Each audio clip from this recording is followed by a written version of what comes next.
My name is Karine Bellamy and I am 36 years old. 3 months ago, I sat across from a talk show host in a studio in Manhattan while 4 million people watched from home, and she asked me a question that I had been waiting 14 years to answer. She said, Karine, your parents have publicly stated in interviews that they have one daughter, your sister Nadia. How does that make you feel? I looked directly into the camera and I said, they're right. They do have one daughter. They made that choice 14 years ago. What they didn't choose is what that daughter became. Then the host turned to a screen behind us and pulled up a number. My net worth. She didn't warn me she was going to do it. She didn't warn my parents either. And I know they were watching because the next morning, for the first time in 14 years, my father called me from a number I didn't recognize because I had blocked his real one a decade ago. But I'm getting ahead of myself. Way ahead. Because to understand why that number on that screen sent a shockwave through a family that had pretended I didn't exist, you need to understand what it cost me. Every dollar of it was purchased with a currency far more expensive than money. It was purchased with silence, with absence, with the kind of loneliness that doesn't make you sad anymore. It makes you architectural.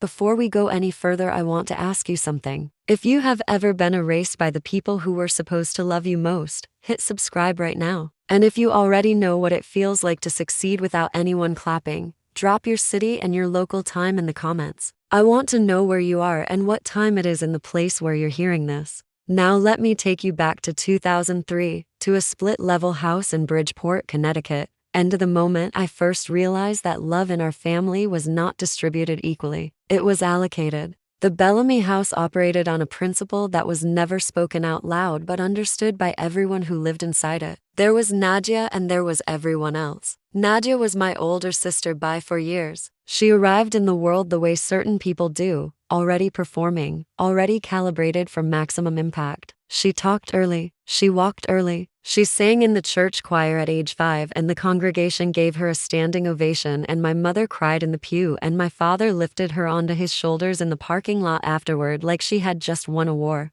I arrived 4 years later, quiet, watchful, the kind of baby who observes the room before deciding whether to participate. My mother told me once, when I was 12, that I didn't cry much as an infant. She said it like it was a flaw. Your sister screamed for everything she needed. You just waited. Like you didn't think you deserved it. She meant it as an observation. I received it as a diagnosis. My parents were Frank and Deborah Bellamy. Dad managed accounts for a regional insurance company. Mom was a dental hygienist. Middle class, hardworking. The kind of people who kept a neat lawn and went to church on Sundays and believed that respectability was something you performed for the neighbors. They were not cruel people. I need you to understand that. They never hit me. They never screamed at me. They never locked me in a room or denied me meals. What they did was subtler and in some ways more damaging. They made me optional. Here is what optional looks like in practice. Nadia had piano lessons. I asked for art classes. Mom said maybe next semester. Next semester never came. Nadia had a birthday party every year, themed, catered by our aunt, photographed extensively. My birthdays were acknowledged. Cake from the grocery store. A card signed by both parents. Once when I turned 9, my father forgot entirely until my mother reminded him at dinner, and he looked at me across the table and said, "Oh right, happy birthday kiddo," and went back to his meatloaf. Nadia's school conferences were attended by both parents. Mine were attended by my mother alone and twice not attended at all. When I made honor roll in 6th grade, my mother said, "That's great, Karine. Can you set the table?" When Nadia made honor roll the same year, there was a dinner at Olive Garden. I am not listing these things for sympathy. I am listing them because they are the architecture of invisibility. And if you have lived inside that architecture, you know that each brick is small. Each one alone is dismissible. But together they build a wall so high that by the time you're old enough to name what's happening, you can no longer see over it. Nadia knew. That's the part that took me the longest to accept. She wasn't oblivious, the way some favored children are, floating through privilege without noticing the deficit beside them. Nadia was aware. She was strategic. She understood that our parents' attention was a finite resource, and she had learned very early how to monopolize it. When I won an essay contest in 8th grade and brought the certificate home, Nadia immediately began talking about her upcoming audition for the school musical. The conversation at dinner shifted to Nadia within 90 seconds. I timed it. I had started timing things like that. The number of seconds before my news was redirected to hers. The average was under 2 minutes. When I told my parents I wanted to go to college for business, Nadia announced the same week that she was applying to nursing programs. Suddenly, every conversation was about Nadia's noble calling, helping people, saving lives, the selflessness of it all. My interest in business was discussed exactly once. My father said business is fine, Karine, but what kind of business? And when I said I wasn't sure yet, he made a sound, not quite a laugh, more like air escaping from a tire, and said, well, figure it out first, then talk to us. Nadia went to a nursing program at a state school in Massachusetts. She moved into a dorm that my parents helped furnish. They drove her up. They took photos. My mother cried in the parking lot. My father carried boxes. I graduated high school 2 years later, second in my class, with a 4.1 GPA, 3 AP courses, a varsity letter in track, and a partial scholarship to the University of Connecticut. My parents drove me to campus on a Sunday afternoon. My father carried two boxes. My mother looked around the dorm room and said, it's small, but you'll make it work. They stayed 40 minutes. On the drive home, my mother texted me, proud of you, C. The C was new. Apparently my full name required too much effort. I want to pause here because I know what some of you are thinking. Maybe they were just busy. Maybe they didn't realize. Maybe you're reading too much into it, Karine. And I understand that impulse. I had that impulse myself for years. I built an entire scaffolding of excuses for my parents because the alternative, that they simply loved my sister more, was a truth too heavy to carry at 18. But here is what I know now that I didn't know then. It is possible to love both your children and still make one of them feel like a rough draft, not through hatred, through carelessness, through the slow accretion of 1,000 small choices that all point in the same direction, toward the other one, always toward the other one.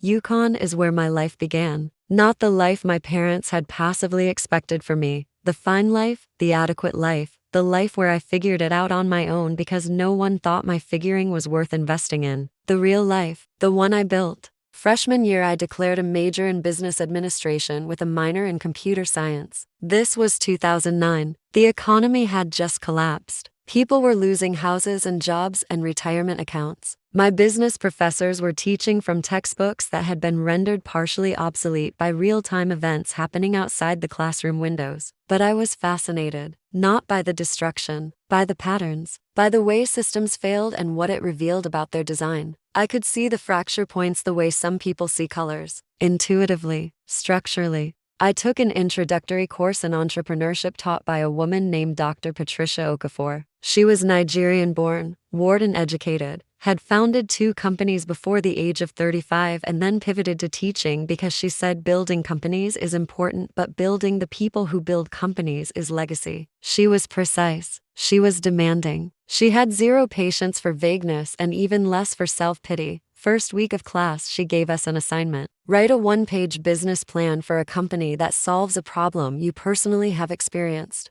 I wrote about communication gaps between low-income families and school systems, about how my mother had missed my school conferences because the notification system was a paper flyer sent home in my backpack and by the time it reached her the date had passed, about how a simple text-based scheduling platform could bridge that gap. Dr. Okafor read my proposal and asked me to stay after class. Who built this? She said, holding up my paper. I did. She looked at me, long, evaluating. Not the way my father evaluated me, which was a quick scan followed by dismissal, but the way a jeweler looks at an uncut stone. This is good, she said. The problem identification is precise. The solution is scalable. Your cost analysis needs work and your market sizing is optimistic, but the instinct is here. She set the paper down. What do your parents do? Insurance and dental hygiene. Do they know you think like this? They don't really know what I think about. She didn't ask a follow-up question. She didn't need to. She understood the architecture because she had grown up in one of her own. Dr. Okafor became my mentor, not in the diluted LinkedIn way people use that word now. She became the standard I measured myself against. She read every paper I wrote. She critiqued every pitch I developed. She introduced me to alumni who had started companies, people who had been where I was and had built their way out of it. She taught me that entrepreneurship wasn't about having money. It was about seeing what other people missed and having the discipline to act on it before they caught up. Sophomore year, I built the platform I had described in that first assignment. Not a full product, a prototype. I taught myself enough code to build a basic web application. I partnered with a computer science major named Wei Chen who could do the things I couldn't and who believed in the idea enough to work on it for free. We called it Bridgenote, a text and email-based platform that connected underserved families with school administrators through automated scheduling, translation services, and real-time updates. We launched a pilot at 3 schools in New Haven. Within 6 months, the parent engagement rate at those schools increased by 34%. The superintendent's office called UConn and asked who built it. I was 20 years old. I was working 2 campus jobs. I was eating dining hall pasta for nights a week. And I had just built something that worked. I called home to tell my parents. My mother answered, "Hey mom, I have some news. I built a software platform and we're piloting it in New Haven schools and the superintendent's office is interested." Silence. A what? A software platform for parent engagement. I built it with a partner at school. Oh, that sounds complicated, Kareen. Are you sure you know what you're doing? We have data, mom. It's working. Well, just don't let it interfere with your grades. Your father and I were just talking about Nadia actually. She passed her NCLEX. She's officially a registered nurse. Can you believe it? The conversation lasted for more minutes. 3 of those minutes were about Nadia. I hung up and sat on my dorm room bed and looked at the wall where I had taped the printout of our pilot results. A 34% increase in parent engagement. 3 schools, hundreds of families. And my mother's first response was, "Are you sure you know what you're doing?" I didn't call home again for 3 months. Junior year, everything accelerated. Bridgenote got accepted into a university-backed incubator program. We got $15,000 in seed funding. I quit one of my campus jobs and poured every hour into the company. Wei and I recruited to more developers. Dr.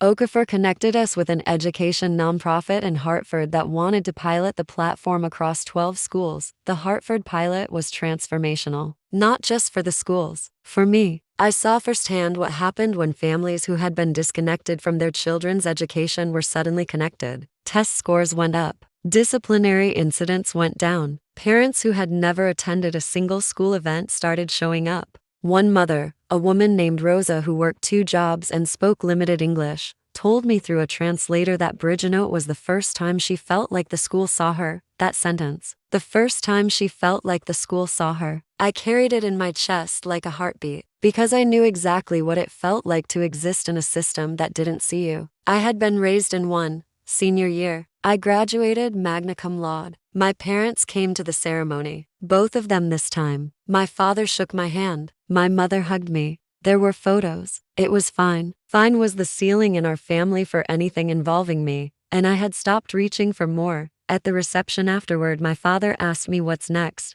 "I'm running my company full-time," I said. "Bridgenote. We have contracts with 30 schools and we're expanding to 3 more states this year." He looked at me the way he always looked at me. The quick scan. The assessment that took less than 2 seconds and covered my entire worth. "That's brave," he said. And then he turned to greet someone else. Brave, not impressive, not exciting. Brave, the word you use for someone doing something you think will probably fail but you don't want to say so out loud. 2 months after graduation, Nadia got engaged. His name was Todd. He was a physical therapist she'd met through the hospital. My parents were euphoric. The engagement party was at our house. 60 people, a caterer, a photographer, a banner in the backyard that said she said yes. I was not invited. Let me be clear about this. I was not accidentally overlooked. I was not forgot. I was deliberately excluded. I found out about the party from a cousin's Instagram post. Photos of my parents beaming, Nadia and Todd in the center, aunts and uncles I hadn't seen in years raising glasses. And I was not there. I called my mother. "Mom, there was an engagement party?" A pause. The kind of pause that has a shape to it. The shape of someone deciding how much truth to release. It was last minute, Kareen. "We didn't think you could make it from Connecticut." "I live 2 hours away, Mom." "Well, Nadia made the guest list and..." She stopped. "Nadia made the guest list," I repeated. "It was her party, sweetheart. We couldn't tell her who to invite. She didn't invite her own sister." Another pause. Longer, heavier. "I'll talk to her."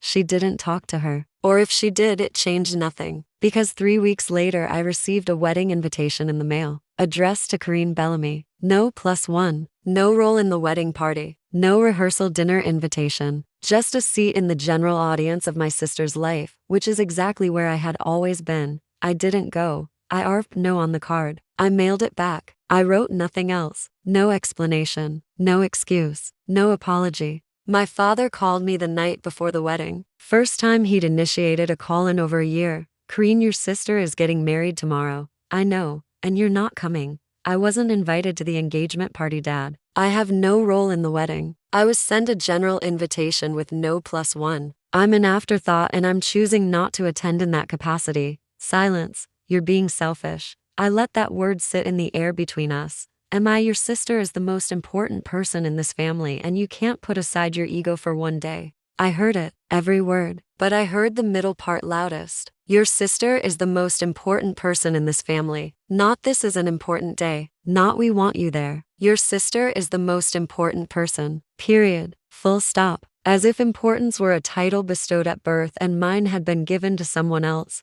Goodbye, Dad. I hung up. The wedding happened. I saw photos online. My parents danced. My mother gave a toast. My father walked Nadia down the aisle. The caption on my mother's Facebook post read, "The most beautiful day of our lives with our daughter." Singular. Daughter, not daughters. Daughter. Maybe it was a typo. Maybe she wasn't thinking. But language reveals what logic conceals, and my mother had just told the internet what she'd been telling me my entire life. There was one daughter in this family. I was something else, something adjacent, something optional. That Facebook post got 340 likes. Aunt Ruth commented beautiful. Cousin David added a heart. Nobody noticed the missing plural. Nobody said, wait, don't you have two daughters? Because in the Bellamy extended family, my absence had become so normalized that it didn't even register as absence anymore. I had been faded out so gradually that by the time I disappeared completely, no one noticed the gap, except me. I noticed, and I was done. I want to stop here for a second. If you've ever been publicly erased by your own family, if you've seen a post or heard a conversation where they talked about their kids and you weren't included, drop a comment right now. Tell me how it felt. Because what happened next is where I stopped grieving and started building, and I want you in this with me when it happens.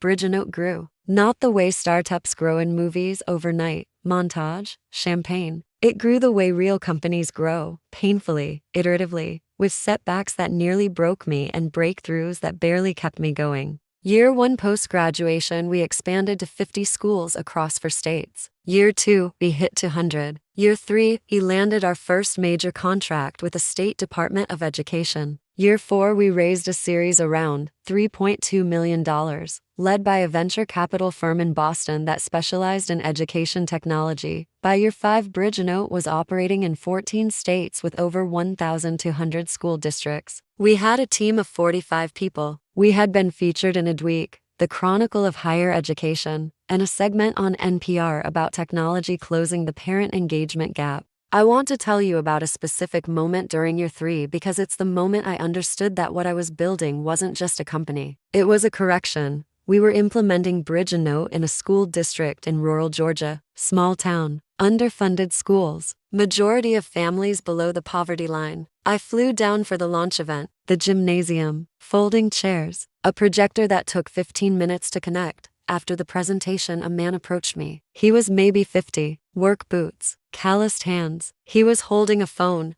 an older model with a cracked screen. "You're the one who made this thing," he said. "I'm one of the people, yes." He held up his phone. "My boy is in 7th grade. I ain't been to a single meeting at that school. Not because I don't care. Because I work double shifts and by the time I get the notice the meeting's already happened. They think I'm a bad father." He looked at the phone. "This thing you made, it texts me, tells me when stuff is happening, lets me reply and say I want to come. My boy's teacher called me last week and said she was glad I was finally engaging." He paused. First time anyone at that school said anything positive about me as a parent. I shook his hand. I held it probably too long, because I was looking at this man and seeing every parent who had ever been made invisible by a system that wasn't built for them. And I was seeing myself, and I was seeing the gap between being overlooked and being reached, and understanding that I had built a bridge across it. That night in my hotel room, I opened my laptop and looked at our user numbers. 340,000 families connected. 340,000 people who were being seen by a system that used to ignore them. I built this. Not my father's investment. Not my mother's encouragement. Not my sister's spotlight. My hands. My vision. My stubbornness. And no one in my family had any idea. I met Aisha during year 4. She was a UX designer we hired to overhaul our family-facing interface. Tall, locks pulled back, a laugh that could change the weather in a room. She came in for a design meeting and within 10 minutes had identified 3 user experience problems my team had been struggling with for months. She solved them on a whiteboard while eating a granola bar. I asked her to stay for a second meeting, then a third, then dinner. On our 4th date, I told her everything. The full story. Nadia, the engagement party, the wedding, the Facebook post, daughter singular. She listened the way I had always needed someone to listen, without interrupting, without minimizing, without trying to fix it. Then she said something that rearranged something inside me. You know what's wild, Kareen? You built a company that makes invisible families visible. You turned your wound into a product. That's not just entrepreneurship. That's alchemy. I married Aisha in the spring of year 6. We had a ceremony on a rooftop in New Haven. 50 guests. My college roommate officiated. Dr. Okafor was there in a gold dress that outshone the sunset. Wei Chen flew in from San Francisco where he was now running his own startup. His toast was 7 minutes long and included a PowerPoint presentation because Wei cannot help himself. My parents were not invited. I did not send an invitation. I did not inform them. I did not agonize over this decision because there was nothing to agonize about. You cannot invite people to celebrate a life they have refused to acknowledge. That is not cruelty. It is coherence. Aunt Marguerite, my mother's sister, was there. She's the one relative who never lost track of me. She called me every few months. She sent birthday cards with actual handwritten messages. She came to my college graduation. She followed Bridgenote's progress online and shared every article with a comment that said, "That's my niece." At the wedding reception, Marguerite pulled me aside. "Your mother knows you're getting married." "How?" Marguerite gave me a look. The look of a woman who has kept exactly as many secrets as she intended to and not one more. I may have mentioned it. Is she upset? Marguerite was quiet for a moment. She's confused, Kareen. She doesn't understand how things got this bad. She doesn't understand because she never looked. Marguerite squeezed my hand. I know, sweetheart. I know. For the record, my mother did not call. My father did not call. Nadia certainly did not call. The Bellamy family processed my wedding the way they processed everything about me, with silence. And at this point, silence was so familiar it had become almost comfortable. Almost. Now, I need to tell you about what happened in year 8, because year 8 is when Bridgenote went from successful to undeniable. And undeniable is a very specific kind of power. It's the kind that doesn't ask for permission. It just walks into the room and everyone already knows. Year 8 we were acquired. Not in the way small companies get absorbed and disappear. We were acquired by one of the largest education technology companies in the country, a publicly traded firm with contracts in all 50 states. They wanted Bridgenote's platform, our data infrastructure, our user base, and me. The deal was structured so that I stayed on as president of the Bridgenote division with full operational autonomy. The acquisition price was $42 million. I want you to sit with that number for a second. $42 million.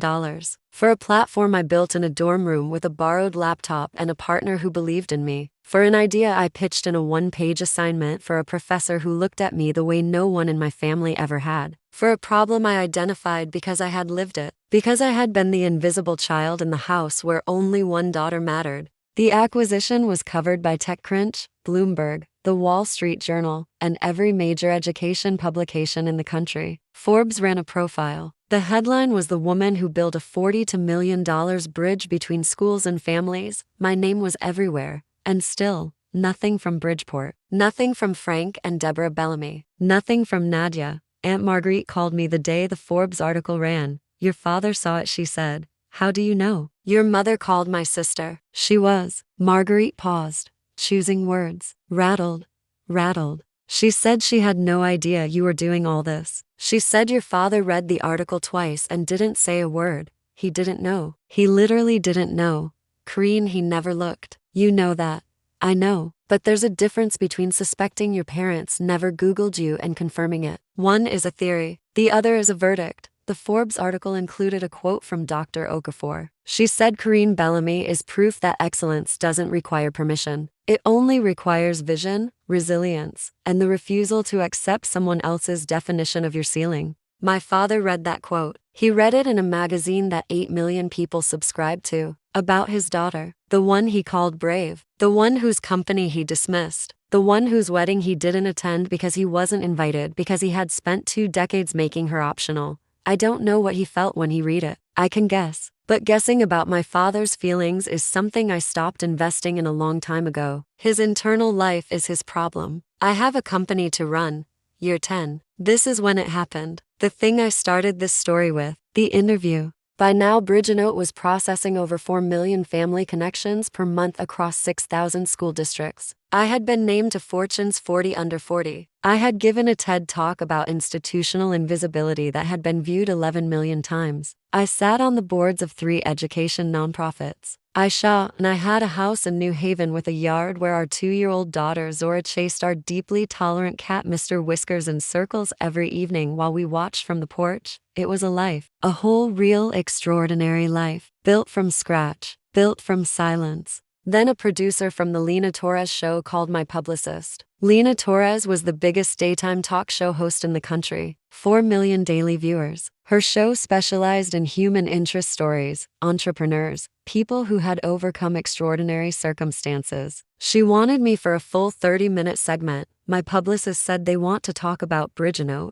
your story, the whole thing, your family background, how it shaped you, the estrangement. They've done their research, Karine. I sat with it for 2 days. I talked to Aisha. I talked to Dr. Okafor. I talked to my therapist, a woman named Denise who had spent 5 years helping me dismantle the belief that wanting to be seen was the same as wanting attention. Denise said something I keep coming back to. You've spent 14 years letting your silence speak for you. That was the right choice when you were surviving. But you're not surviving anymore, Karine. You're thriving. And thriving people get to tell their own story out loud. I said yes to the interview. They flew me to New York. Studio on the West Side. Makeup. Green room. Aisha came with me. She sat in the front row of the studio audience holding Zora on her lap. Zora was wearing a tiny shirt that said Future CEO because Aisha has a sense of humor about these things. Lena Torres met me backstage. She was smaller in person than she looked on camera. Warm handshake. Direct eyes.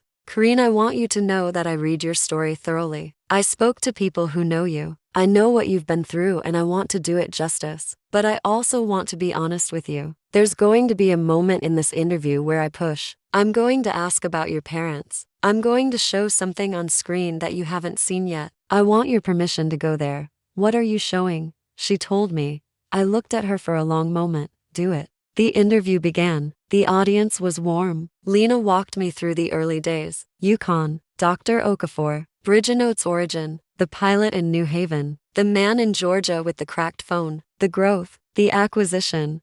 It was a good interview. I was comfortable. I was honest. The audience clapped at the right moments and went silent at the right ones. Then Lena leaned forward. Karine, I want to talk about your family. The studio got very quiet. You've mentioned in previous interviews that your parents and your sister are estranged from you. Can you tell us what happened? I told them. Not all of it. Not every birthday or every ignored achievement, but enough. The engagement party, the wedding, the Facebook post, daughter singular. I could feel the audience shift. That specific quality of attention that happens when people recognize their own pain in someone else's story. Lena nodded slowly. Your parents have given a few interviews over the years, local press mostly. Your mother did a segment with a Connecticut lifestyle blog 2 years ago where she was asked about her family. She said, and I'm quoting, "We have one daughter, Nadia. She's a nurse. She's our whole world." The audience gasped, actually gasped. I heard it happen. A collective intake of breath from 200 strangers who couldn't believe a mother would say that in public. I kept my face still. I'm aware of that interview, I said. I've read it. How did it feel? It felt like confirmation of something I had known since I was 9 years old, that I was never going to be enough for them. Not because I didn't achieve enough or try enough or love them enough, because they had already decided who their daughter was and it wasn't me. Lena looked at me for a beat. Then she said, Karine, I want to show you something. We did some research for this segment and we put together a comparison that I think the audience needs to see. She gestured to the screen behind us. It came to life. On the left side of the screen was a photo of me from the Forbes article, professional, composed. Underneath it, a series of numbers appeared one by one. Founder and president of Bridgenote Education, 4 million family connections per month, 6,000 school districts nationwide, acquisition value $42 million, personal net worth, and then a number I had never seen displayed publicly before. I won't say the exact figure here, but I will tell you it was significantly more than $42 million because the acquisition had included equity retention and the company's value had tripled since. The audience went silent. Then Lena gestured to the right side of the screen. My mother's quote appeared in large white text. We have one daughter. The silence lasted 5 seconds. Then the audience reacted, not with applause, with something more complex. A murmur, a collective exhale, the sound of 200 people processing the gap between what my parents discarded and what it became. Lena turned back to me. Karine, your parents said they have one daughter. The woman on the left side of that screen is their other daughter. What would you say to them if they were watching right now? I looked at the camera. I knew they were watching. I knew it the way you know certain things in your body before your brain confirms them. I could feel their eyes on that screen the way I could never feel their eyes on me at the dinner table. I would say that they were right. They do have one daughter. They chose that. What they didn't choose is who I became without them. And I hope when they see that screen they don't feel regret. I hope they feel clarity. Because I want them to understand that what I built, every school, every family, every connection, I built it on the foundation of their absence. They were the empty space I built around. They were the silence I filled with something louder. And I am grateful for it. Not because it didn't hurt. It hurt every single day. But because the hurt became fuel and the fuel became a company and the company became 4 million families who will never feel as invisible as I did growing up in that house. The audience stood, all of them. A standing ovation that lasted, I'm told, 47 seconds. Aisha was crying in the front row. Zora was clapping because everyone else was clapping and she's 2 and that's what 2-year-olds do. I didn't cry. Not because I wasn't moved. Because I had spent 14 years converting tears into infrastructure and the architecture was holding. The interview aired on a Tuesday. By Wednesday morning it had 12 million views online. By Thursday it was the most discussed segment in the show's history. By Friday my inbox had 40,000 messages from people who had seen themselves in my story. Parents who had been the overlooked child. Children who had been made optional. Siblings who had been erased. Teachers who had watched it happen. Every message was a version of the same sentence. You told my story. Thank you. And on Wednesday morning at 6:47 a.m. my phone rang. An unknown number. Connecticut area code. I almost didn't answer. I was making Zora's breakfast. Aisha was in the shower. Mr. Whiskers was sitting on the counter where he is absolutely not allowed to sit. I answered. Karine, my father's voice. Older than I remembered. Thinner. Like a rope that has been pulled taut for so long it's beginning to fray. I didn't say anything. I let the silence do what silence does. I saw the interview. I know. Your mother hasn't stopped crying since yesterday. I'm sorry to hear that. A long pause. I could hear him breathing. I could hear the house behind him. The same house. The same kitchen. The same space where I had been optional for 18 years. We didn't know Karine. We didn't know about any of it. The company. The schools. You didn't know because you never asked Dad. You never once in 14 years picked up the phone and said, what are you doing, Karine? How is your life, Karine? Are you okay, Karine? You had my number. You had the internet. You could have found me in 8 seconds. You chose not to look. I wasn't shouting. I wasn't even raising my voice. I was doing what Dr. Okafor taught me to do in negotiations. State the facts. Let the facts carry the weight. Your emotions are fuel. The facts are the engine. The number, he said, on the screen. Is that real? Dad, you just watched your daughter tell 4 million people that her parents erased her. And your first specific question is about a number on a screen. Silence. That tells you everything you need to know about why we are where we are. More silence. Then a sound I did not expect. A sound I had never heard from Frank Bellamy in 36 years of life. A broken exhale. Not crying exactly. The pre-tremor before crying. The moment when the body decides it can't hold the thing anymore and starts to let go. Your mother wants to talk to you. I'm not ready for that. Karine, please. Dad, I spent 14 years being ready. Ready to be seen. Ready to be asked about. Ready to be included. I was ready every single day and you weren't. So now I need you to be ready. Ready to wait. Ready to let me decide when and how and if this moves forward. Because that is the one thing you never gave me growing up. The power to choose. And I have it now and I'm going to use it.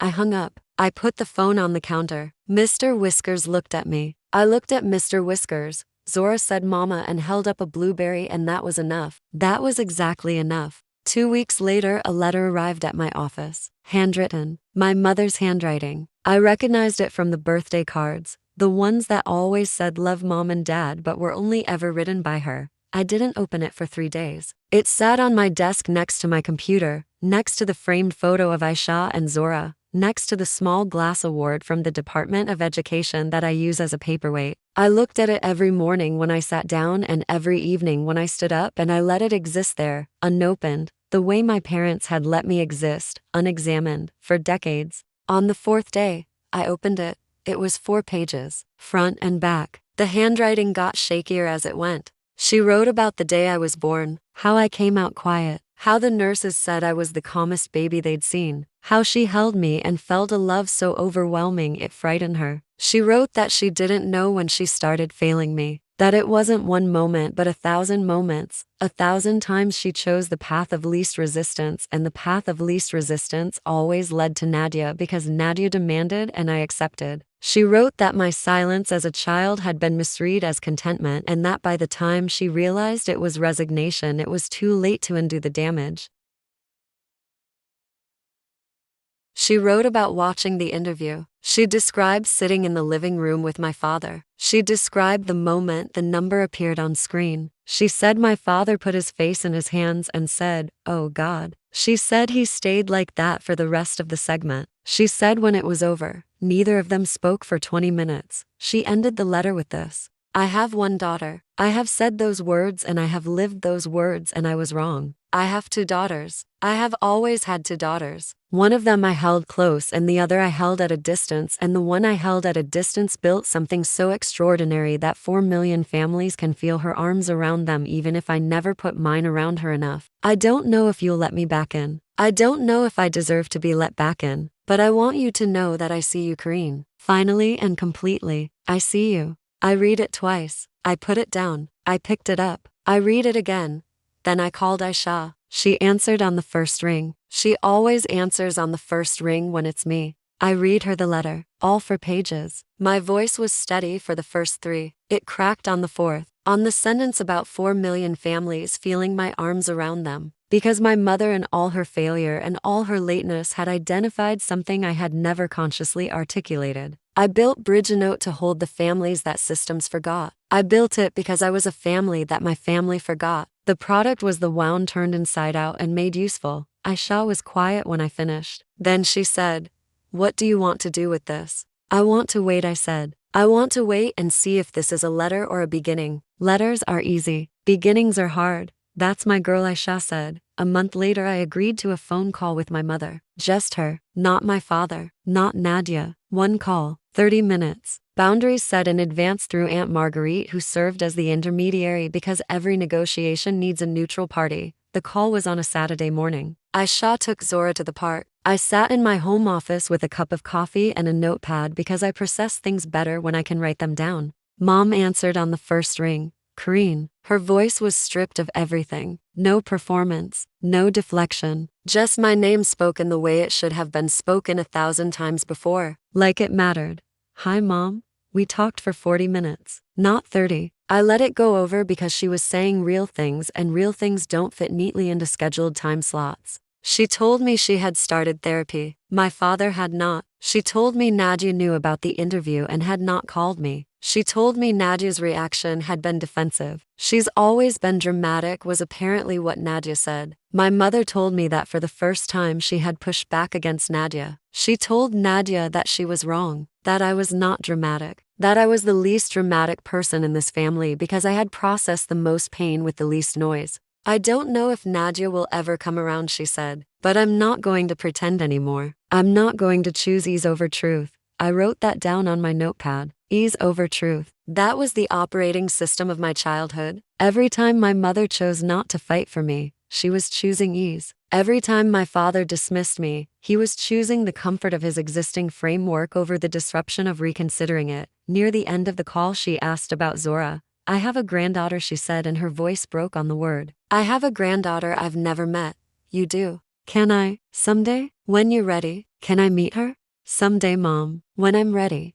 She didn't push. That was new. That was the first sign that something had actually shifted and not just cracked. I need to tell you about what happened with Nadia because it is a separate story inside this story and it matters. Nadia called me 6 weeks after the interview. I assume someone pressured her. Or maybe she saw the clip for the 15th time and something finally landed. I don't know, and I've stopped trying to decode my sister's motivations because her motivations have always been about herself and analyzing them is just another way of centering her. I let it go to voicemail. She left a message. 2 minutes and 14 seconds. Karine, it's Nadia. I think we should talk. I saw the interview. I don't think it was fair that you said those things on national television without giving us a chance to respond. You made us look terrible. You made me look terrible. I'm not the villain you made me out to be. I never asked mom and dad to treat you differently. That's not my fault. Call me back. I listened to the message once. I listened to it again. I wrote down 3 observations on my notepad. 1. She said it wasn't fair without acknowledging what she did that wasn't fair. 2. Her primary concern was how she looked, not how I felt. 3. She said I never asked mom and dad to treat you differently, which might be technically true. She never asked. She just absorbed every resource, every spotlight, every unit of attention without ever once turning around and saying, what about Karine? Complicity doesn't require a request. It just requires silence in the face of imbalance. I didn't call her back. A week later she texted, "Are you really not going to respond?" I typed and deleted for different replies. Then I sent one, "Nadia, I spent 22 years responding to a family that never responded to me. I called. I tried. I showed up. I brought certificates and report cards and achievements to a table that only had room for yours. You are not the villain of my story, but you are not the victim either. When you're ready to have a conversation that starts with accountability instead of optics, I'll be here. Until then, I wish you well." She didn't reply. I don't know if she ever will. Some people can't afford to see the truth because seeing it would require dismantling the version of themselves they've been living inside. And Nadia has lived inside the version where she is the center of this family for so long that admitting she displaced me would collapse the entire structure. Maybe therapy will get her there. Maybe time. Maybe nothing.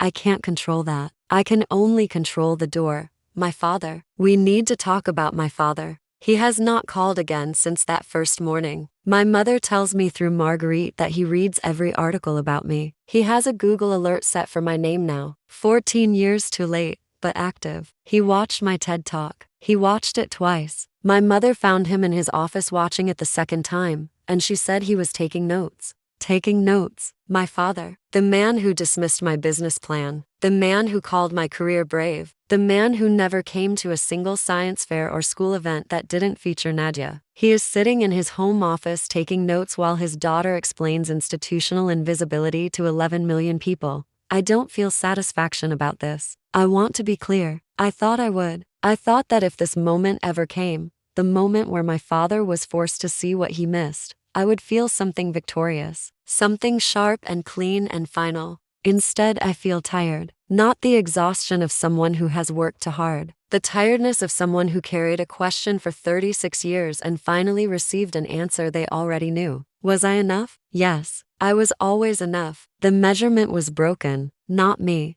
3 months after the interview, present day, I'm sitting in my office at Bridge & Oat headquarters. It's evening. The building is mostly empty. Through my window I can see the New Haven skyline and the edge of the Yale campus, and if I look closely, the faint glow of the Yukon campus to the northeast where everything began. On my desk there are 3 framed photos. Aisha and Zora on the porch at home, Dr. Okafor at my wedding in her gold dress, and a new one added last week, a photo Aunt Marguerite sent me. My mother, standing in her kitchen, holding a copy of Forbes magazine open to my profile, showing it to someone off camera. Her face in the photo is doing something I recognize because I've seen it in the mirror. Pride. The complicated, belated, grief-stricken kind of pride that comes when you finally see something clearly and realize how long you've been looking in the wrong direction. Next to the photos is a framed printout. The first message Rosa sent through Bridge & Oat after we launched in her district. Translated from Spanish it reads, "Thank you for seeing me. Nobody else did." Under that in smaller text I had my assistant print a second line. Something I said to myself in a dorm room at UConn when I was 20 years old eating pasta for the 4th night in a row staring at a prototype on a borrowed laptop. If they won't build a seat for you,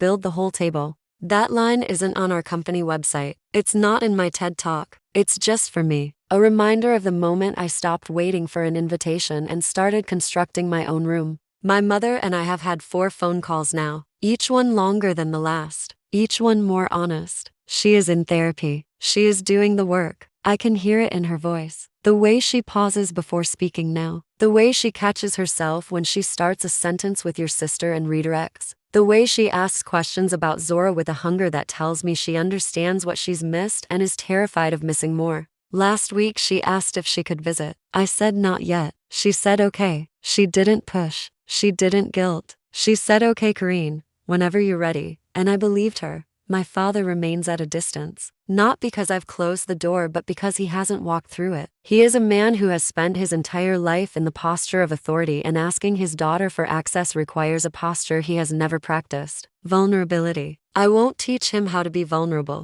That's his work, but I'll leave the light on. Nadia is Nadia, unchanged as far as I can tell. My mother says she doesn't bring me up. My mother says she has started to challenge Nadia on small things. Moments when Nadia monopolizes conversation. Moments when Nadia centers herself, and that Nadia does not respond well to this. Systems resist correction, especially systems that have benefited from the error. But I want to end this story with something that happened last Tuesday because it's the thing I want you to carry with you when this is over. I was at a school in Bridgeport. Yes, Bridgeport, my hometown. Bridgenote had just been implemented in the district where I grew up. I was there for the launch event. Same kind of gymnasium, same kind of folding chairs, different life. After the presentation, a girl approached me, maybe 13, shy, holding a notebook against her chest like a shield. Are you the Bridgenote lady? She asked. I smiled. I guess I am.